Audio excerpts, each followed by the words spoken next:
welcome back to the Business Coach TV show and podcast. Here today, I got Karie Kaufmann from San Diego. Hey, Karie. Hey, Brad. Thanks for having me. Thank you for being here. You know, I find wonderful coaches all over the world, and the first question I always ask them is, why become a coach? What I love about coaching is it's fun. I get to work with a variety of businesses, and it's a way to multiply my impact because I'm not just helping one person. When I help a single business owner, I help their whole team. They create more jobs. They serve their customers better. And I love the ripple effect and that impact that you get. And you really you build some great personal relationships along the way. So for all the years you've been doing this, you talk about great personal relationship. There must be some fun clients, some favorite clients over the years. Yes. Tell me, give me one of them, and what's the biggest lesson? Because this is the thing, everyone watching, you got to get the lessons out of each of these stories. I think one of the common denominators that I've seen is when a business owner really transforms their mindset from being a person in business or a business owner, an entrepreneur, whatever other labels they might give it, to thinking like a CEO. Even if they still have a small business, it's a mindset shift. So name one that did that. Who's the client? What did they do? Dawn would be one of them. Dawn? You've met Dawn before. She's won some awards and been around for a long time. What's her business? What style of business is she in? Dawn runs a catering company. Right. Because she's a chef. So when she's...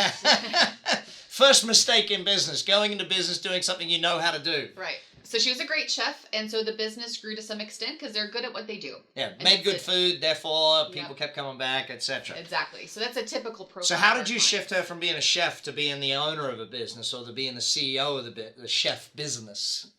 Well, the first thing she needed to get to understand was the numbers of the business. Right. And that type of business in particular, even as much as the cost of produce changing, meat prices fluctuate, the team overserves or underserves, it's a difference in being profitable and not being profitable. Right. So we had to dig in and look at profit margins and numbers. And as you can imagine, being a creative, artistic, culinary world was not her forte. You know, it's interesting, though, that people go in and they run their own business and they say, yeah, I'm still no good with numbers. What are you doing no good with numbers? You run your own business. If you're running your own business, get good with numbers. Yes. So that was first phase. Was there a psychological or a mental or emotional phase she had to go through? Absolutely. The first time I made her, we laid out all her financial statements on the desk, and she literally cried. Like, just complete overwhelm. Just my brain doesn't work this way, Karie. I can't process it. So then we had to back it up. Thankfully, she had a great bookkeeper, so we were able to break it down into smaller chunks. And now she's savvy. So hang on, does she still cook these days? Is she in the kitchen? No. What happened the first day she was not allowed in the kitchen? She thought she would hate it. Right. It turned out she loved it. Oh, really? Yeah, she did. Dang. She goes, now I get to go in the kitchen when I want to be creative, when I want to make new things, not because I have to. Yeah. Not because I'm producing the same things we've been producing all month long. It's because I get to be creative. And now that's hardly ever. When she wants to dabble and have fun, she gets to do it, but nobody counts on her to do it. So I remember one of your clients. Now, I don't know this guy's name, but you framed his work boots. That's Joe. That's Joe. Yeah. Tell me about Joe, because I thought that was a great story. So Joe and his wife Christy ran their business. They do duct and chimney cleaning, air ducts and such. And it was just them.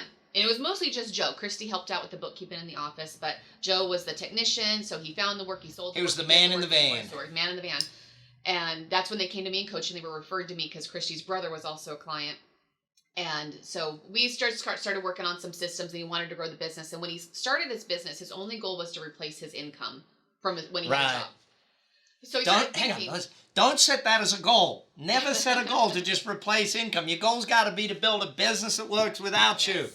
So through coaching, he started changing his mentality of what it was like to be a business owner. And I sent out this little graphic that I posted on social media, and it said, sweat builds you a job, systems build you a business. And it had a picture of work boots. And he comes to the coaching session the next week and he goes, Coach, I get it. I don't want a job anymore. And he goes, those boots, they look like my boots. And he holds his foot up above the table. He's like, my boots look just like the boots in that picture. And I don't want to wear these boots anymore. And he set a goal right then and there that he wanted to retire his work boots. So he had to learn systemization of the business. Absolutely. Okay. And he had to hire. And how to hire people, and how to keep them, and how to manage them and lead them and train them and all those things. What's 2 or 3 great lessons that he got and really applied well that everyone can learn from today? The hiring process was huge for him because he he was his own business. So it took a lot of faith and trust that you can train other technicians to represent your company in the way that you would represent it yourself. So he had to learn trust as well. I think that's a big one. When you're employing people, you've got to learn to trust other people. And people are like, well, what if I don't trust them? Then don't employ them. Find someone you trust and employ that person. Yeah. But your first ever employee is scary as heck, I believe, Nowadays, it's like, I know for us, we've had thousands of them over the years in all the different companies, and it's like, yeah, just hire someone. But you're right. What else did Joe have to pick up on to get that one? Well, then he had to figure out what his new role was. So we had to rewrite Joe's job description. He lost a bit of his identity because he's not a technician anymore. But when you go to a party, you don't walk into a party and say, hey, I'm Joe, the CEO. You're used to saying, people go, what do you do? Well, I clean chimneys and ducts. Exactly. Huh. Yeah. So we had to rewrite his job description and what he wanted to be responsible for. And it took him a little while to be able to emotionally let go of what he was doing and get into a new default system. So hang on, he wanted to stay in the chimneys? No. He didn't, logically, but yet that was his comfort zone. Yeah. Oh, so comfort zone is another big one there for the growth. Because I think that, and this is something you know very well because you do this with all of your clients, you've got to grow the human before you can grow the business. Yeah, so we reframed his job description and how he defines success in his new role as a CEO. And his name's still also in the business development box, so he's been able to go out and get some big commercial contracts, which continues to feed. So he's still sales guy, marketing guy, but he's now CEO doing those roles. Quality control as well. So is he looking to replace himself in the sales and marketing roles at some stage? Eventually. Yeah, that's one of his goals. Right now he's loving it. Okay. Because he's getting good results and he's still learning. Sales, did he have to learn much on sales, or was he a natural, great salesperson? He was naturally pretty good at that. What he needed more was the structure. Because he's great at engaging with people, but he just needed the system and the structure to keep him on track and make sure it stayed productive. A lot of people don't realize you have to systematize the sales process. You have to step by step it. And because soft systems, by soft system, gang, what I mean is the scripts, the words you use. Most people don't systematize the soft stuff. They systematize, here's how you put paint on a wall, or here's how you make the hamburger stuff. So, and what about his wife, Christy? Did she have to grow as well in the position, or did she step aside and go, I'm out of here now, or what's? There was some of both. When he first said, I want to retire my boots, and she's like, oh, that's great, honey, that's good for you. And I said, by when? And he said, by the end of the year. And she goes, honey, that's a great goal for you, but we might need a couple of years. So she really had to grow. And he did it, by the way. By December 31st of that year, that's when I bought him the frame of the boots. But so she had to grow and expand her goals of what she thought was possible. Her position evolved, and then throughout the process, some family dynamics, that she actually ended up taking a step back out of the business, and they replaced her in the business. I love seeing that, though. I love when you're able to retire one family member, and then the second one can retire later, but you can retire one family member and those sorts of things. I think that's really cool. So you've got a lot of clients who come to you looking for that, I want to eventually have my business work without me. Yes. Okay. Any other favorite clients that you've got that you great lessons from? Because I think there's so many important things you've been teaching so far. One a client that I've had for about a year, they run a therapy group where they do in-home therapy, mostly pediatrics, speech, occupational, etc. And they had more business than they could handle. Right.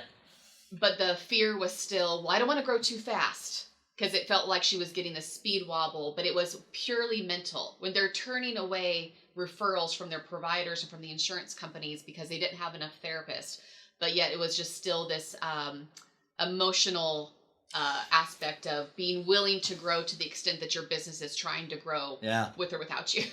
Well, look, I know we get a lot of clients who come to us at ActionCOACH because they don't have enough business coming in and they need more business, so the sales and marketing aspects of it.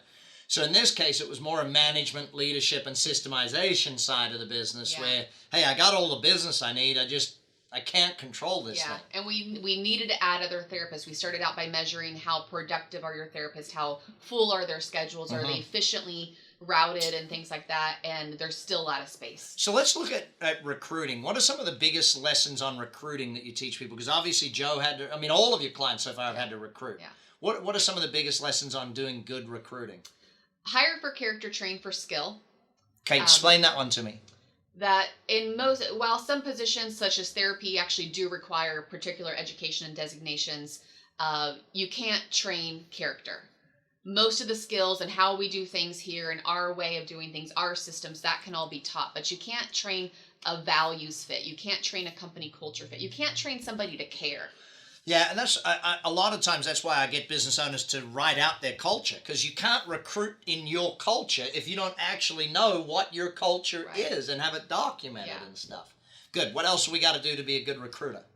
Be clear on what outcomes you want for the position. It's not just a list of tasks. I find that those are very vague. It's like, oh, basically you're responsible for everything in this domain, but it's not clear. Like, what are the indicators? How at the end of the day will you objectively measure if this person's succeeding? How will they know if they're getting an A? How will they know if they're winning? Yeah, and it's real interesting though, Karie. A lot of small businesses don't measure their employees' performance. They don't have key performance or key activity indicators in place. And so you're saying before you even run the job ad, you should know how you're going to measure. Absolutely. Excellent. Yeah. What else? What else we got to do to be a good recruiter? They need to interview really well, have a good recruitment process, and be willing to deselect people when they don't meet the criteria. I like that word, the deselect word. We've used that at ActionCOACH for a long time. Explain to everyone what that means, though. For example, if you say that you value attention to detail and there's a typo in the resume, just stop reading it.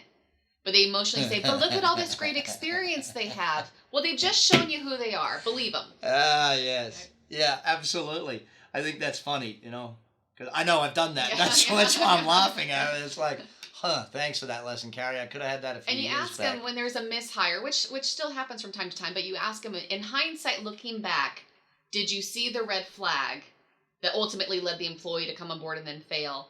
And 100% of the time they said, I saw it and I chose to ignore I ignored it. Yeah, thanks for that reminder. Yeah, appreciate that. Glad I could coach here today, Brad. Yeah. Well, the interesting thing is, I know in recruiting, and I had to actually get to a point where I would write out the questions before I went into a recruitment, same as I do in a sales scenario, same as I do in a coaching scenario, because what I would find is that if I didn't write out the questions I wanted to ask beforehand, I would just get in there and just start talking. Yeah. Chit-chat. And they end up listening, you end up talking, and that doesn't work. So, and I know for us, we use multiple different interview. We do the group sessions, social interviews, panel. I love panel interviews. Do you guys use panel interviews a lot? Yep. I've always found that the greatest thing about panel interviews is that, if I've got, say, 5 team members going to interview a new potential team member, I make each of them come with 2 questions. Therefore, they're all learning good questions from each other. And so as they get more senior in the company, they've got a good list of questions or a good set of skills for recruiting and hiring. So what else do we have to learn in order to get the business growing in this particular case? In the case of hiring employees? Yeah. I mean, well, you look at it, they've had to hire therapists. Obviously, they had to learn management and learn leadership more because as you add team, you got to get better at that stuff. I'd say another common mistake that business owners make is lack of an onboarding and training process. So induction, I mean, it was funny. I was teaching, it's got to be a couple of months back, and I said, so when you show people your induction booklet, your introduction booklet, your company handbook, and they looked at me like, the what? And I was like, okay, you probably need to start with that one. Let's start there. Right. Write a company handbook of these are the rules of being in our company and that sort of thing. But it scares people to put that stuff down on paper because they've never done it before. Mm-hmm. I like the fact that within coaching we can give them examples and lead them to, hey, read this, see that, do that sort of stuff. Do a lot of your clients read? They do now. Yeah, I find that audiobooks became a great source for my clients over the years because a lot of them are like, I don't have time for reading. Do you get in the car? Yes, good. There you go. Audiobooks and podcasts. Yeah. Yep. Podcasts also, like what we're doing right here, I think it's very invaluable to... the thing is with audiobooks that, I love them, but it annoys me. I'm glad now you can put it on 1.5 times speed and listen to it much faster. But podcasts, I find I get a lot more... nuggets faster than when I'm doing just reading or audiobooks and that sort of stuff. So, okay, top few things you think every business owner should focus on. Like you get a lot of business owners you meet every week. What are the top few things they should focus on? Get themselves moving, get themselves growing. Starting at the basics with having a really clear goal and then reverse engineering that. We often underestimate how long stuff takes, but then we also underestimate how much we can accomplish in a longer amount of time. So we overestimate how much we can accomplish in a quarter, but we underestimate how much we can accomplish in a year. Yeah. So if you're really, really clear on here's where I want to be for the year, let me back it up to what I need to do each quarter and just be really clear and concise on a week-to-week basis. Here's the actual steps. You'll get a lot more done. Less truly is more. And involve the team, empower the team and be okay with relinquishing some control and letting other people help you along that. I want to touch on that one just a little more, the relinquishing of control. I've always found that for the majority of business owners that I've coached, they are the thing holding them back. It's bottleneck's at the top. Bottleneck is at the top. Fish stinks from the head down. How do you get clients through that? Is there a particular couple of things? Is there a magic Karie pill to get them through that letting go type thing? Clarity on the job descriptions, including the owners, what's their job and what's somebody else's job. Has that person been equipped and trained? And then you just have to suck it up and let go. And sometimes asking, well, what's the worst that could happen? What could happen? And the delegation process could be systemized better. Some of them just say, well, let me show you what to do it, and now it's your job. Yeah. Versus saying, okay, let me show you how to do it, and then you feed it back to me. Now let me watch you do it and give you feedback. And now I feel confident. I had one of my business partners just the other week. They abdicated a sales role across someone else. I said, tell me what training that person went through. And they're like, well, yeah. It's like, that's not delegation, that's abdication. Yeah. So, fantastic. Karie, thank you so much for coming on the Business Coach TV show. Thanks for coming to Vegas and spending your time with us. Awesome.